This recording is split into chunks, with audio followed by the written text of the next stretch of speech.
Amen. Oh, isn't it delightful? The way they clutch their little lights, their flimsy illusions of control, and whisper to themselves, it's all fine. It's all safe. They build their castles of comfort, brick by fragile brick, hoping the shadows won't creep in. But shadows don't knock, do they? No, they slither. You see, they forget something crucial. Monsters don't fear the dark. No, we thrive in it. While they tremble, we revel.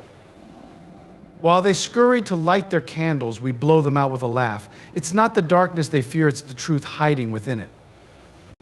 The truth that the monsters aren't out there, they're right here, sitting in the very marrow of their fragile little bones. Oh, don't look so startled. You felt it, haven't you? That itch in the back of your mind. That whisper that tells you the world doesn't make sense. You ignore it because you're scared, but not us. We dance in the chaos. Because chaos is honest. And isn't honesty the scariest thing of all? Humanity clings to the idea of safety as though it were a lifeline, a beacon of hope in an otherwise turbulent world. It's a delicate illusion, one that is painstakingly crafted and desperately maintained. Light a candle, switch on a lamp, and suddenly the darkness retreats. But does it really? Or is it merely biding its time, lurking just beyond the fragile glow, waiting for the moment when the flame falters? This notion of safety is nothing more than a construct, a fantasy that people have convinced themselves to believe in. It is not the absence of danger, but the deliberate denial of its presence. Consider the walls people build around themselves, both literal and metaphorical. Locks on doors, security cameras, passwords protecting digital lives, all of these are tokens of this grand illusion. They whisper assurances that the chaos of the world has been tamed, that the wild unpredictability of life has been boxed away, sealed, and rendered harmless. But the truth, it cannot be so easily restrained. It seeps through the cracks, a shadow slipping beneath the door, a creak in the floorboards in the dead of night. No matter how high the walls, how bright the light, the world's inherent unpredictability cannot be subdued. This illusion isn't just a physical construct, it's deeply psychological. People tell themselves comforting lies, everything will be fine, bad things won't happen to me. These mantras become shields against the encroaching uncertainty of existence. Yet these shields are paper thin, as fragile as a spider's web. All it takes is one unexpected gust, a single moment of chaos, and the web unravels, leaving behind the bare, unvarnished truth safety is a myth. It's ironic, isn't it? The lengths people go to for this illusion. They avoid the unknown, cling to routine, and surround themselves with distractions to drown out the whispers of doubt. The flickering glow of a screen, the hum of background noise, these are the modern-day equivalents of firelight, keeping the perceived threats at bay. But these distractions only serve to dull the senses, to lull people into a false sense of security. They become blind to the darkness that always lingers just outside the circle of light. The illusion of safety breeds complacency. People begin to believe their own stories, forgetting the very nature of the world they inhabit. They forget that light is not a shield, but a fragile thread stretched thin against an overwhelming tide. They forget that the darkness doesn't vanish, it waits. The more elaborate the illusion, the more devastating its collapse. When the light falters, as it inevitably does, the darkness rushes in with a ferocity that leaves no room for denial. Perhaps the most damning aspect of this illusion is its fragility in the face of truth. A single crack, a moment of fear, a glimpse of the unknown is enough to shatter it entirely. And when it breaks, it is not the darkness that terrifies people, it's the realization that they were never truly safe to begin with. They've always been surrounded by the very chaos they sought to escape, blinded only by their own need to believe otherwise. What's truly fascinating is how deeply ingrained this illusion becomes. It's passed down through generations, a shared delusion that reinforces itself with each telling. Parents soothe their children with bedtime stories, tales of light triumphing over darkness, of heroes defeating monsters. But in doing so, they perpetuate the lie. They teach their children to fear the dark, to see it as the enemy. Rather than confronting the truth, the darkness is not something to be feared, but understood. This is where the illusion begins to unravel. The more people cling to their lights, their routines, their distractions, the less prepared they are for the inevitable moment when the darkness creeps in. Those who rely on the illusion are the first to crumble when it fails. They are left vulnerable, exposed, unable to face the reality they've been avoiding. The monsters they fear are not external forces, they are internal truths lurking in the shadows of their own minds. Safety, as they define it, is a fleeting construct, a momentary reprieve from the chaos that defines existence. It's a comforting lie, but a lie nonetheless. And like all lies, it cannot endure the relentless weight of reality.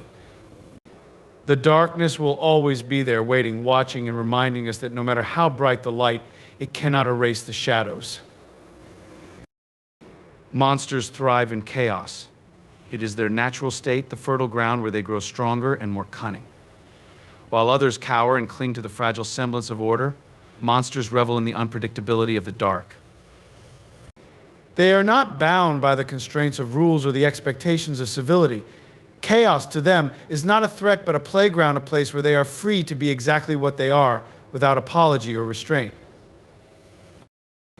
What separates monsters from the rest is their intimate understanding of the dark. They do not fear it, because they see it for what it truly is, an absence of limitations. Where others see the dark as a void, a terrifying unknown, monsters see potential. They navigate it with ease, finding strength in its unpredictability. To them, the absence of light is not a hindrance, but an opportunity, a canvas on which to paint their own twisted visions. This comfort with chaos is what gives monsters their power. They are not shackled by the need for certainty or control. They do not waste their energy trying to impose order on the disorderly. Instead, they adapt, shifting and changing with the ebb and flow of chaos. This adaptability makes them unpredictable and therefore terrifying. You cannot outmaneuver something that thrives in the very environment that unsettles you. The darkness, after all, has no rules. It does not adhere to the structures and systems that humans create to make sense of the world. It does not promise fairness or justice. In the dark, the strong prevail and the cunning survive. Monsters understand this truth better than anyone. They exploit it, using the absence of rules to their advantage. They thrive because they are not afraid to embrace the lawlessness of the dark. For others, chaos is a source of fear precisely because it is uncontrollable. It reminds them of their fragility, their inability to predict or prevent the worst from happening. Monsters, on the other hand, are not burdened by such fears. They do not seek control because they do not need it. Chaos is their ally, not their enemy. It grants them the freedom to act without consequence, to exist without limitation. In chaos, monsters find clarity. They see through the illusions of order and stability that others cling to. They understand that these constructs are fleeting, easily torn apart by the first strong gust of chaos. And when that gust comes, the monsters are ready. They do not falter or hesitate because they have been waiting for this moment, knowing it was inevitable. This is what makes monsters so formidable. They are not merely creatures of the dark, they are its masters. They know how to bend it to their will, using its unpredictability to disorient and overpower those who dare to challenge them. They move with purpose in the chaos while others stumble blindly, desperate for a light to guide them. But perhaps the most unsettling truth is that monsters do not just exist in the dark, they become the dark. They embody its chaos, its lawlessness, its indifference. They are not separate from it, but are one with it, inseparable from the shadows they inhabit. To confront a monster is not just to face a creature of flesh and blood, but to face the very essence of chaos itself. In the presence of chaos, the line between predator and prey becomes blurred. Monsters know this and they exploit it mercilessly. They recognize the vulnerability of those who fear the dark, those who hesitate, who flinch at the slightest hint of disorder. To a monster, such hesitation is an invitation, a weakness to be exploited. There is a certain freedom in chaos, a liberation from the constraints of morality and expectation. Monsters understand this freedom better than anyone. They embrace it fully, allowing it to shape them into something beyond the comprehension of those who cling to the light.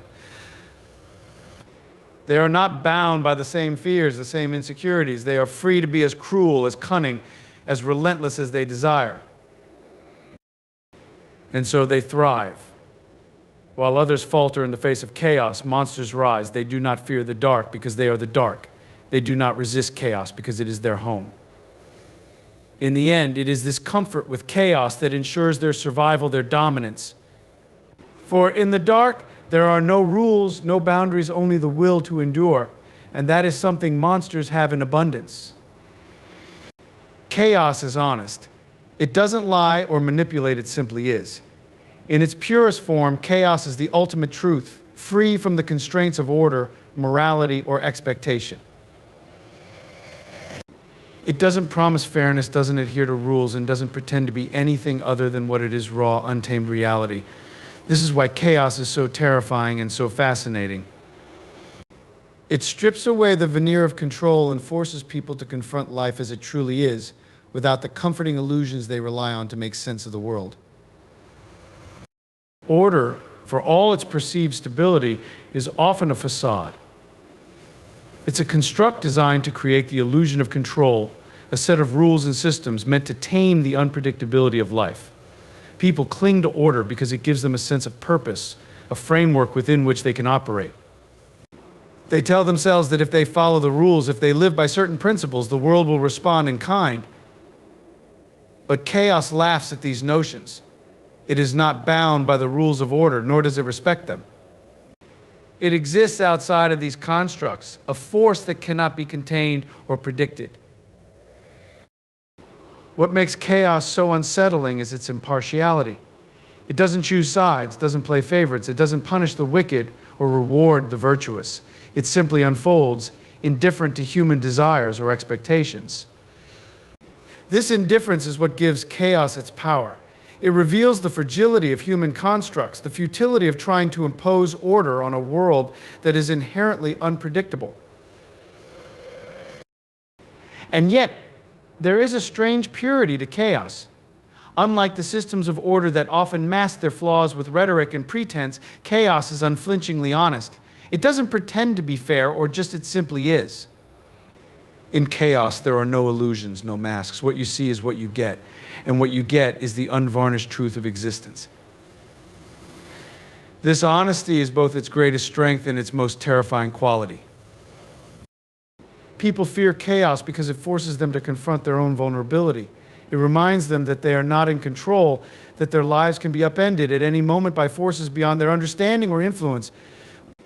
This realization is deeply unsettling because it undermines the very foundation of their sense of security. But in this fear lies a paradox. While chaos is terrifying in its unpredictability, it is also liberating in its honesty. To embrace chaos is to accept the truth of existence. It means letting go of the need for control, the need to impose order on a world that resists it. It means acknowledging that life is not a neat, orderly narrative, but a series of unpredictable events, each shaped by forces beyond comprehension. This acceptance is not easy. It requires a willingness to step into the unknown, to relinquish the comfort of certainty. But those who embrace chaos often find a freedom that order cannot provide. In chaos, there is room for possibility. Unlike the rigid structures of order, chaos is fluid, ever-changing. It creates opportunities for growth, for transformation, for reinvention. It doesn't confine or restrict, it opens doors to paths that might otherwise remain unseen. This is the beauty of chaos. It is both destructive and creative, a force that tears down the old to make way for the new. But to see this potential, one must first overcome the fear of chaos. This fear is deeply ingrained, a product of the human desire for stability and predictability. People are taught to value order, to seek it out and preserve it at all costs. They are told that chaos is dangerous, that it leads to destruction and despair. And while it's true that chaos can be destructive, it is also necessary. Without chaos, there can be no change, no progress. The key to understanding chaos is to see it not as an enemy, but as a force of nature. Like a storm, it is unpredictable and powerful, capable of causing great destruction. But it is also a source of renewal, clearing away the old to make room for the new. Those who fear chaos often miss this duality, focusing only on its destructive aspects while ignoring its potential for creation. This is why chaos is so often misunderstood. It is not inherently good or evil, it simply is. Its honesty lies in its refusal to conform to human expectations. It doesn't promise safety or stability, but it also doesn't deceive. It reveals the world as it truly is: messy, unpredictable, and full of potential. For those who are willing to embrace it, chaos offers a chance to break free from the constraints of order, to see beyond the illusions of control, and to experience life in its rawest, most authentic form. And so, as the candles flicker and the light begins to falter, we find ourselves standing at the edge of a vast, impenetrable darkness. It is here, in this moment, that the truth becomes unavoidable. All the illusions, the carefully constructed narratives, and the desperate attempts to impose order crumble into nothingness. What remains is the raw, unfiltered reality, one that is neither kind nor cruel, neither fair nor unjust.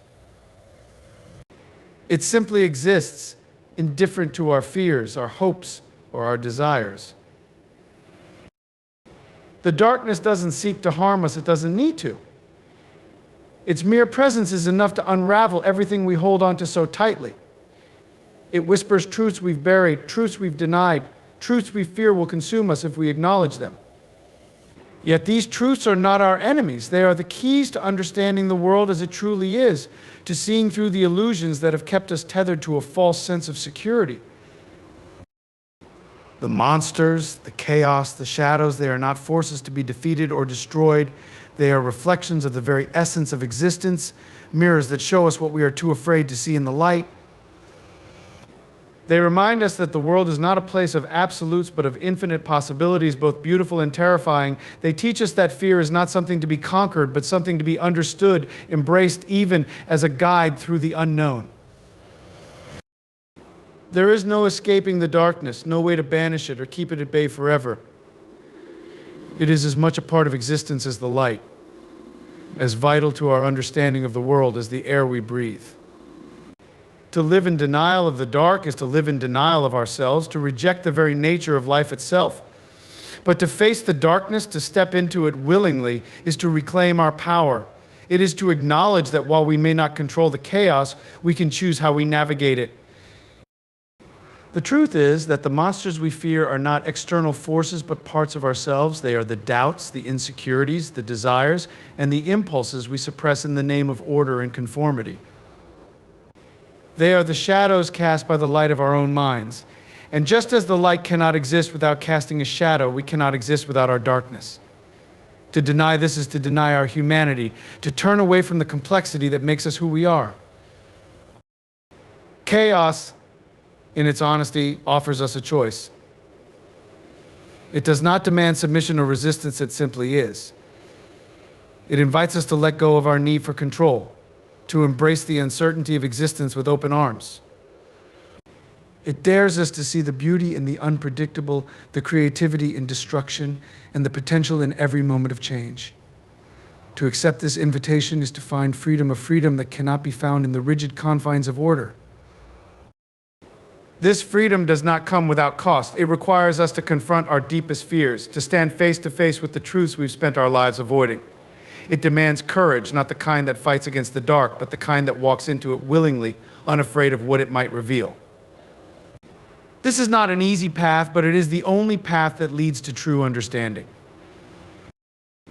In the end, the light and the dark are not opposites, but partners in an eternal dance. They define and complement each other, creating the contrasts that give life its depth and meaning. To embrace one while rejecting the other is to live a half-life, to see only part of the picture. But to accept both, to find balance in their interplay, is to experience life in its fullness. The darkness is not our enemy, nor is the chaos it holds. It is a part of us, as essential as the light we seek. The monsters are not lurking out there, they are within us, waiting for us to stop running and finally face them. And when we do, we will see that they are not monsters at all, but pieces of ourselves, fragments of a truth that is far greater than the sum of its parts. In that moment, we will understand that the fear we've carried all along was never of the dark or the chaos or the monsters. It was of seeing ourselves for who we truly are, flawed, vulnerable, but also limitless and extraordinary. And perhaps in the end, that is the greatest truth of all.